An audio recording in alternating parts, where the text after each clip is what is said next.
2026 ജനുവരി 30 ലോകമെമ്പാടുമുള്ള ഒരു ആണവ ആയുധം ഉപയോഗിച്ച് എന്ന് വേണമെങ്കിൽ പറയാൻ പറ്റും. ആ ലെവലിലാണ് ജെഫ്രി എപ്സ്റ്റീൻ്റെ ഫയലുകൾ പുറത്തേക്ക് വന്നിട്ടുള്ളത്. പ്രധാനപ്പെട്ട ഏറ്റവും ലക്ഷ്യമാക്കുന്ന അത്യാധുനിക സംവിധാനങ്ങളൊക്കെ ഉപയോഗിച്ച് കയ്യിലടക്കി ഭരിക്കുന്ന ആളുകളുടെ പേരുകളാണ് അതിൽ മിക്കതും ഉള്ളത് എന്ന് വ്യക്തമാവുകയും ചെയ്തു.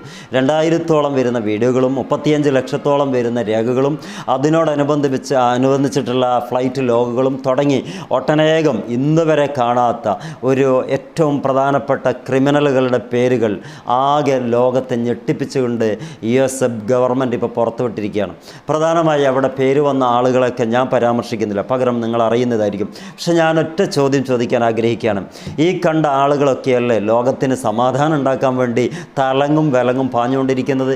ഇന്ന് ഇറാൻ്റെ യുദ്ധത്തിൻ്റെ വക്കിലെത്തി നിൽക്കുമ്പോൾ അവിടെയും ഉള്ള ആളുകൾക്ക്, അഥവാ സ്ത്രീകൾക്ക് അവിടെ ചാക്കിൽ പൊതിഞ്ഞിട്ടാണ് ആ നാടുകളിലൂടെ ആ നടത്തമൊക്കെ. അതൊക്കെ എന്തൊരു വിരോധാഭാസമാണെന്ന് പറയുമ്പം ഈ ജെഫ്രി എപ്സ്റ്റീൻ ഫയലുകൾ ആ ദ്വീപുകളിൽ 2 വയസ്സുള്ള കുട്ടികളെപ്പോലും ക്രൂരമായിട്ട് മൃഗീയമായിട്ട് അവരുടെ തോന്നിവാസങ്ങൾക്ക് വേണ്ടി ഉപയോഗിച്ചിട്ടുണ്ടെങ്കിൽ അവരാണോ ലോകത്തിന് മാതൃകാപരമായ ഒരു മുന്നേറ്റം കാഴ്ചവെക്കാൻ വേണ്ടി വലിയ രൂപത്തിൽ വർത്താനം പറയുന്നത്? ഒരു കാര്യം ബോധ്യപ്പെടുക, നമ്മുടെയൊക്കെ ആളുകൾ അതിൽ പെട്ടിട്ടുണ്ടോ എന്നൊരു ഉറപ്പ് വരുത്താൻ വേണ്ടിയെങ്കിലും ഈ സമയം ചെലവഴിക്കുക. എങ്ങനെയൊക്കെയോ എന്തൊക്കെയോ വാരി വലിച്ച് പറയുന്നതിന് പകരം നമ്മൾ ഓക്കെയാണോ എന്നുള്ളത് കഴിഞ്ഞ I am okay, we are okay എന്നുള്ള ആപ്ത വാക്കുണ്ട്. അതേപോലെ ജെഫ്രിയുടെ ആ ഫയലിൽ ലക്ഷക്കണക്കിന് സ്വരൂപിച്ച് വച്ചിരിക്കുന്ന ഒരുപാട് നിഗൂഢതകളുടെ കഥകളിൽ എവിടെയെങ്കിലും നമ്മുടെ ആളുകളുടെ പേരുണ്ടെന്ന് ഉറപ്പായിട്ടുണ്ട്. പക്ഷേ എങ്ങനെയൊക്കെയാണെന്നുള്ളത് കൂടുതൽ പഠിക്കാൻ വേണ്ടി ശ്രമിക്കുക. ആ ഇറാൻ്റെ മണ്ണിലൂടെ നടന്നു നീങ്ങുന്ന ആ പർദ്ദയിട്ടവരെ കാണുമ്പോൾ കാണിക്കുന്ന വല്ലാത്തൊരു അസഹിഷ്ണുത ഉണ്ടല്ലോ, അതങ്ങ് മറന്നേക്കുക.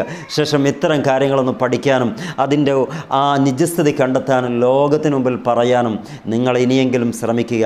എപ്സ്റ്റീൻ ഫയൽസുകൾ വളരെ പ്രമാദമായിട്ടുള്ള കേസുകളാണ്. 2019 ആ രംഗം വിട്ട് വീഴുന്നതിന് വരെ വലിയ രൂപത്തിൽ അലയൊലികൾ അടിച്ചു വരുന്ന ആ ഒരു ദ്വീപിൻ്റെ കഥകൾ ഒരിക്കലും പ്രേതഭൂമികളെ പോലെയായിരുന്നു.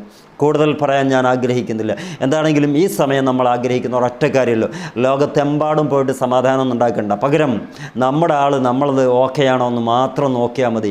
ഈ ലക്ഷക്കണക്കിന് ഫയലുകളിലൂടെ കണ്ണോടിക്കുമ്പം അവിടെയൊക്കെ പേരുകൾ കാണുന്നുണ്ടല്ലോ. എന്തോ ആകട്ടെ, ഇസ്രായേലിൽ പോയത് 2017 ആരാ പറഞ്ഞു വിട്ടത്, ആരാ അതിൻ്റെ ഇൻസ്പിറേഷൻ കൊടുത്തത്, ഇതൊക്കെ വ്യക്തമായിട്ടൊന്ന് പഠിക്കുക. എന്നിട്ട് കാര്യമായി ഒന്ന് ആലോചിക്കുക, ആൾ അതിൽ പെട്ടോ ഇല്ലയോ എന്നൊക്കെ. വിട്ടിട്ടുണ്ടെങ്കിൽ അതിനനുബന്ധമായിട്ടുള്ള കാര്യങ്ങൾ കൂടി പഠിച്ചിട്ട് ആവശ്യമായതൊക്കെ നമ്മൾ ആലോചിക്കുക. ഈ ട്രംപിൻ്റെയും അതുപോലെ തന്നെ ബിൽ ഗേറ്റ്സിൻ്റെയും അതുപോലെ മുൻനിര ആളുകളെ ഒരുപാട് പേരുകളുണ്ട്, അതൊന്നും ഇവിടെ പറയേണ്ട കാര്യമില്ല, പറയേണ്ടവരൊക്കെ കൃത്യമായി പറയുന്നുണ്ട് എന്നതുകൊണ്ട് തന്നെ. എന്താണെങ്കിലും ചാക്കിൽ കെട്ടിയെന്ന് അപഹാസ്യമായിട്ട് മുസ്ലിം സ്ത്രീകളെ നിങ്ങൾ ഇറാൻ്റെ തെരുവോരത്ത് കൊണ്ട് ലൈവായിട്ട് ചെയ്തിട്ട് പറയുമ്പോൾ ഒന്നാലോചിക്കുക. 2 വയസ്സുള്ള ഈ ചെറിയ മക്കളെ പോലും ഈ ദ്വീപിൽ കൊണ്ടുവന്ന് മൃഗീയമായി പീഡിപ്പിച്ച് ഒന്നുമല്ലാതെ കറിവെച്ചിട്ടും അല്ലാതെയും എല്ലാ അർത്ഥത്തിലും അതിൻ്റെ അപ്പുറം ഒന്നും ചെയ്യാനില്ല ആ ലെവലിൽ ചെയ്തിട്ടുണ്ടെങ്കിൽ ഇതിനൊക്കെ ഉത്തരവാദി ആരാണ്? ആ ആളുകളെ കണ്ടെത്തല്ലേ വേണ്ടത്. ഈ ഗവൺമെൻറ് ട്രാൻസ്പെറൻസി ആക്ട് പ്രകാരം പുറത്തുവിട്ടതല്ല ഈ വിവരങ്ങളൊക്കെയും. അത് പഠിക്കുക, നന്നായി പഠിക്കുക. എന്നിട്ടാകട്ടെ മറ്റുള്ളവരുടെ മേത്ത് കുതിര കയറ്റൽ അല്ലെങ്കിൽ കുതിര കയറൽ. എന്താണെങ്കിലും വ്യക്തമായിട്ടൊന്ന് മനസ്സിലാക്കുക. അല്ലാഹു മുഖരിജമാ കുന്തും തക്തുമൂൻ. അല്ലാഹു നിങ്ങൾ ഒളിപ്പിച്ചൊക്കെ വെക്കുന്ന കാര്യങ്ങളൊക്കെ ഉണ്ടല്ലോ, പുറത്തേക്ക് കൊണ്ടുവരുന്നവരാണ്. എത്രയോ അജയ്യമാണെന്ന് കരുതിയ ലോകത്തിൻ്റെ ഭരണചക്രങ്ങളും ഭരണസ്ഥിരാകേന്ദ്രങ്ങളും കയ്യിൻ്റെ വെള്ളയിലാണെന്ന് കരുതിയ ആളുകൾക്ക് പോലും തുറന്നു പറയേണ്ടി വന്നു. ഇവിടെയാണ് ഒരു ശക്തി എന്ന് പറയുന്നത് ഇവിടെ നിലനിൽക്കുന്നുണ്ട്.